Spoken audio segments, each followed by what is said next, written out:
Hi, everyone, and welcome back to another lovely history lesson with me, Miss Warren. Today, we are going to talk about the Enlightenment. So, after the scientific revolution, we looked at how it, in particular, started to give rise to reason. So, as that was kind of going on, a lot of people were like, well, why can't we take those reasoning ideals and put it with society? And that's where we get the Enlightenment. So let's dig into it, shall we? So the scientific revolution gave rise to the power of reason, the scientific method. We do these things in order to see if, our outcome is true, if things work. So if that's the case, why can't we apply that to the way humans operate? So that's what happened. The Enlightenment is a philosophical movement that really promoted the power of human reasoning in order to make changes in the world. So scientific revolution gave us deductive reasonings, looking at things and asking why they operate the way they do. So now we're doing it on a society, human interaction scale. Oh yeah, so we have this old way of thinking, and now we have a new way. So the old way was superstition, rituals, you got everything from the church, and it was really ignorant. Well, this new way of thinking inspired reason and creativity and forward progress. It also gave way to more opportunities for those who are talented and hardworking and intelligent to promote themselves and to, really get out of their stations in life, to raise their stations. So this entire philosophical movement actually took place in somebody's living room. So the upper class had social gatherings that were in what's called salons. It's basically a fancy, huge living room. That's all it did. And these rich people actually ended up paying some of these enlightened philosophers, artists, and writers to actually do what they do best, to think, to write, to make art, to make music. I wish that were around today. Where can I get a job like that just pays me to sit around and think all day? It's amazing. So when we really start to break this down, what does the Enlightenment look like in government? Well, first you have to know that there is a belief in what's called a social contract. So this is an agreement between the people and their government to give up part of their freedom in exchange for protection for all. Now, this is actually the social contract by one Thomas Hobbes. And Thomas Hobbes believed all of us were born evil. And as we got older, we need strict rules and laws and a strong leader in place to keep us safe and keep us in line. Gosh, that sounds like elementary school and middle school, doesn't it? Where you have to walk in a straight line, you gotta be quiet, yeah. Oh yeah, Hobbes would have thought high school was complete and utter chaos. So he actually believed that we needed to be submissive to a ruler who had the authority to keep us safe and keep us in line. He really did believe that life was solitary and poor and nasty and brutish and very short. So he stresses that citizens agree to create this social contract with a ruler, but that ruler needs complete and total power to keep their citizens under control and safe. So he is advocating for an absolute monarchy or absolute authority. He also said that if citizens were not happy in whatever way, shape, or form, then they just had to suck it up and deal with it. Because they couldn't break away because they had established this social contract. Well, good thing for all of you guys, he didn't win out in the world of enlightenment. Because one of the things that he really promoted was this idea of the Leviathan. And the Leviathan is this evil entity that may or may not be around. More than likely, it is not around. It's just playing up your fear. So the Leviathan is this evil entity that is, creating chaos and coming after you. And so he basically argues with these strong rulers to use the Leviathan to keep people submissive and in line. There's a great book. It's also a movie. It's called Lord of the Flies. I don't think you read it in high school anymore. So I encourage you to go to college and take a political science class where you actually get to work through this book.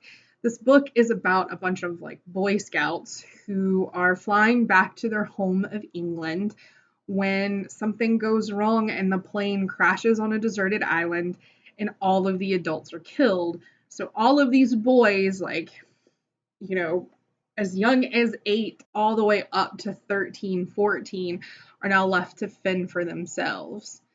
And it is pretty much how the world works today.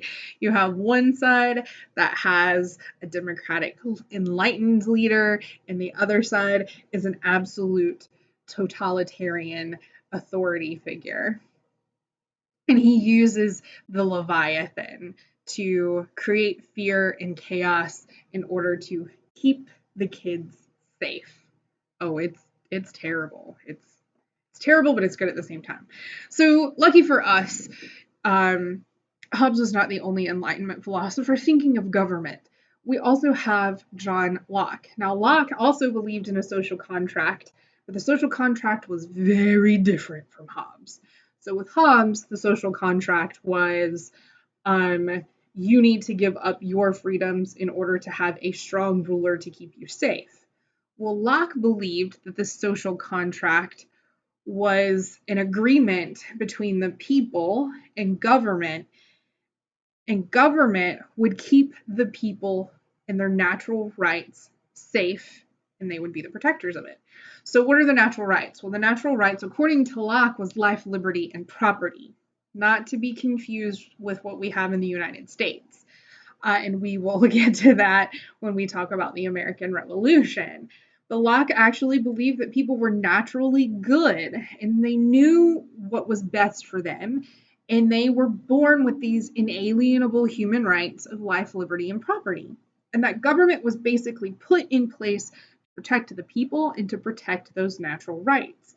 So, by establishing a social contract between the people and their government, who's there to protect their rights, the people can then keep a check on government. And if government at all ever fails them, then you have the right to overthrow them. You have the right to rebel. Hence the American Revolution, hence the French Revolution, Latin American revolutions, and a ton of other revolutions over the course of history since this time on. Thank you, John Locke. You also have Baron de Montesquieu, which would actually go on to help think a little bit further of how government should be set up. And Montesquieu actually believed that government should be separated into different branches. That way, these branches can, prevent one of the other parts from gaining too much power. For instance, in the United States, we all know that we have a legislative, judicial, and executive branch. We have those three so that no one can gain more power over the other. In theory, that's how it's supposed to work.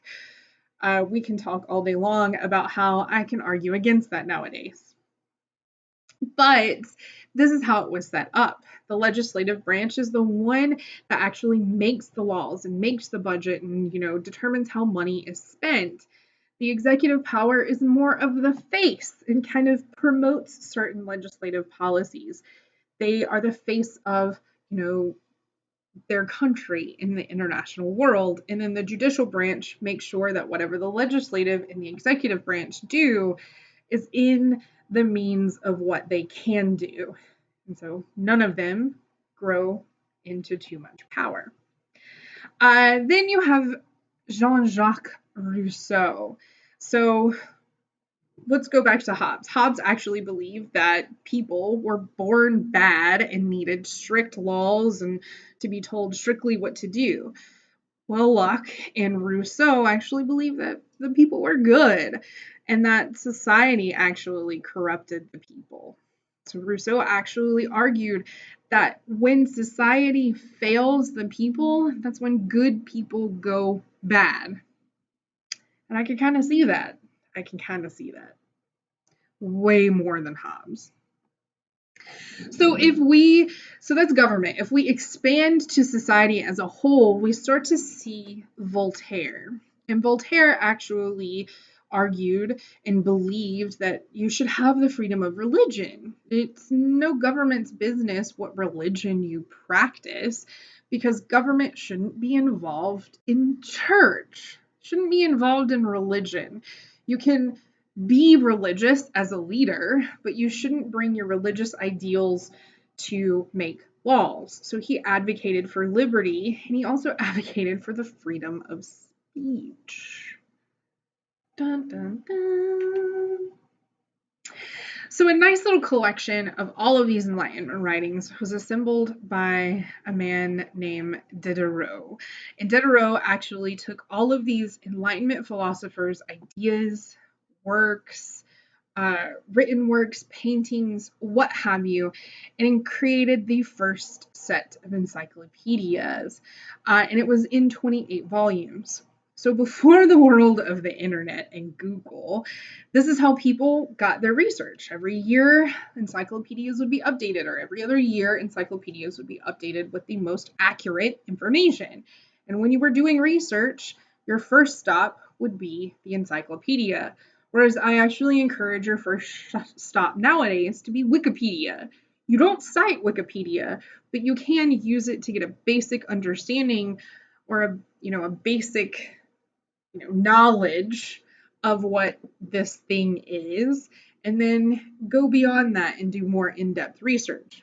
Well, that's what encyclopedia was for me when I was your age. I don't think we still have them. I think I used them for fire starter or a bonfire that I had at one point in time. Yeah, y'all don't have any idea what it is, but that's how we did things back in the day. Then you have Mary Wollstonecraft, who was like, y'all can't forget the women over here. Wollstonecraft actually fought for an equal society, especially when it came to the education of women.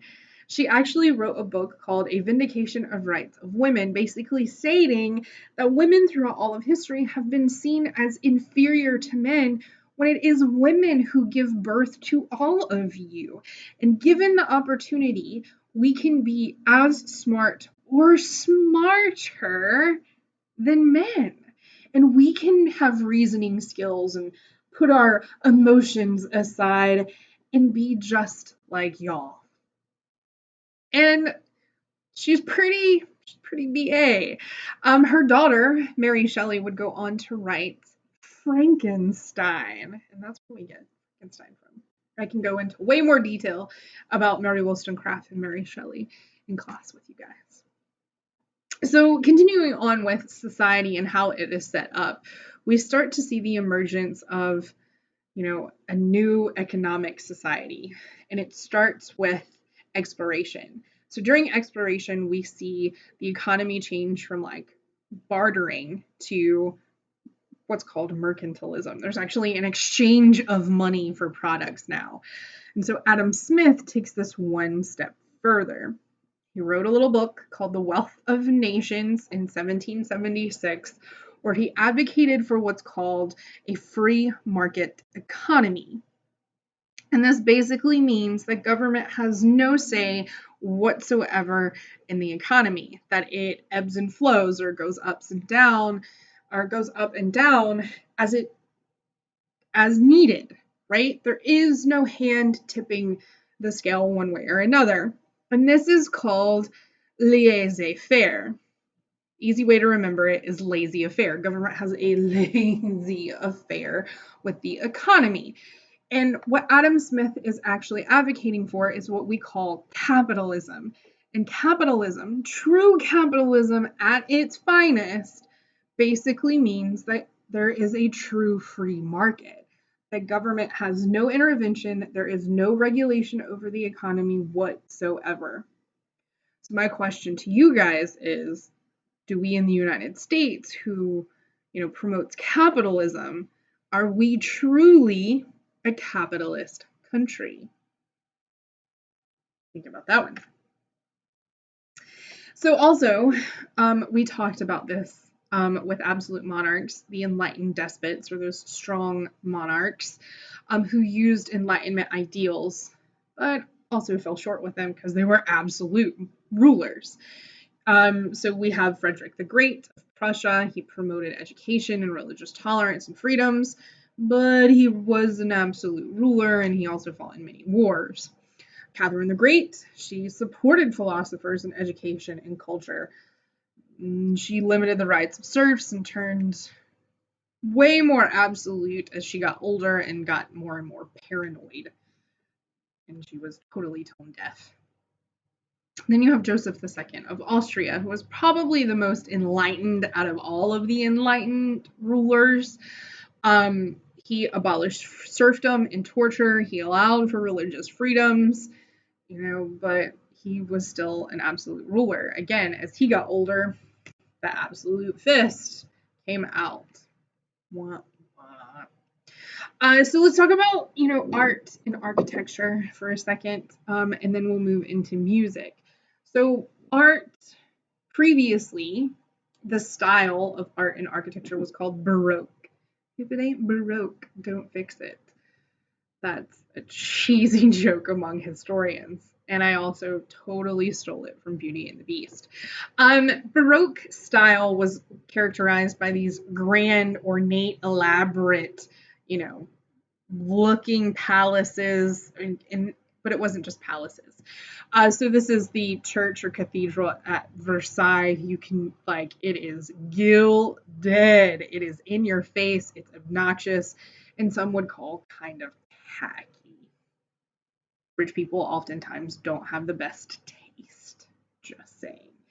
If you don't believe me, look up the Kellogg House in Tampa, Florida, and you will know what I'm talking about. And yes, that's the Kellogg brand cereals and stuff like that. Anyway, so this was architecture. It was gilded. It was in your face. It was a bit too much. So this is also the art style. There's a lot of chaos. There's a lot going on. So during the Enlightenment, there was this push for what's called neoclassic or neoclassical, new classic. And that was just basically a more simple and elegant style. It was a little bit more refined. There's beauty in simplicity. So you start to see the change in architecture and art to reflect those ideas of Greece and Rome. So this reflects money and power. This reflects refinement. It's pretentious. All of it's pretentious. All right, so then you have music. So previously, the music was very dramatic. I mean, you had Baroque art and architecture. Of course, it was going to be dramatic. It was organ with choral music. Examples of this, best ones are Johann Sebastian Bach. I suggest looking it up. If you want to listen to Bach in class, ask me. It was very much toccata and fugue. I can explain that, but not in this video. During the Enlightenment, we start to see music become lighter and more elegant. And the best examples are Wolfgang Amadeus Mozart and Ludwig van Beethoven. So I have 4 different examples here of my favorites it's hard to pick favorites, but a few of the more recognizable music from Mozart and Beethoven. So this is the Piano Sonata by Mozart. It's very light and upbeat, elegant, it's refined. It sounds and seems a little simplistic. It's not, I can tell you. Yeah. But it sounds like it is. And you can also see this in Beethoven's Moonlight Sonata, which is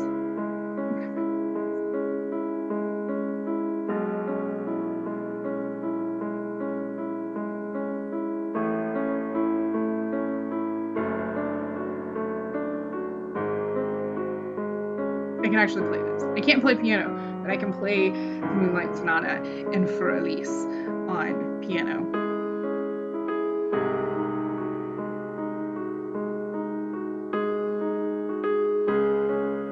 All right, so this is for Elise.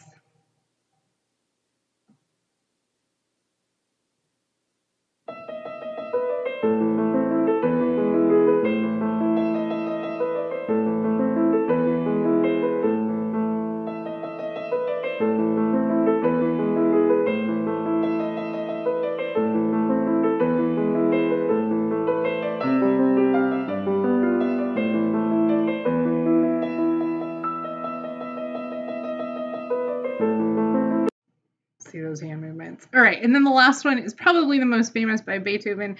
It is his signature Fifth Symphony. I don't know why it does that to me. Okay, here we go.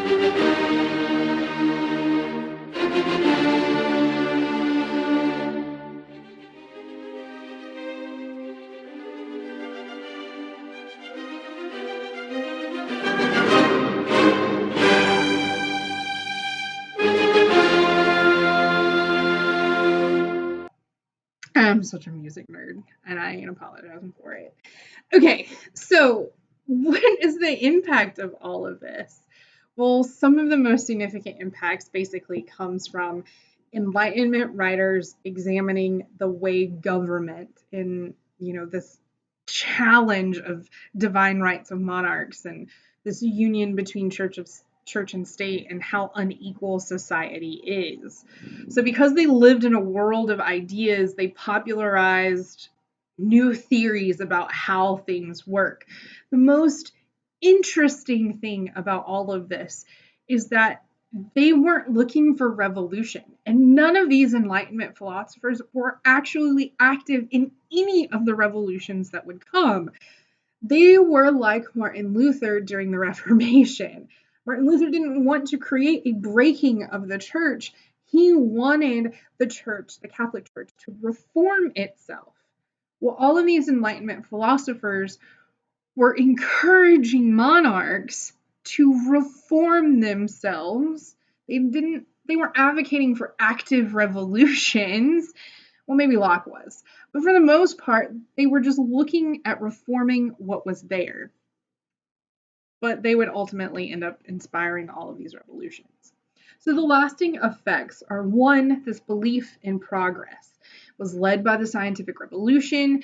This progressive movement urged the end of slavery, and it argued, most importantly, for social equality and improvements in education for all people, period. Men, women, no matter what color you were, everybody.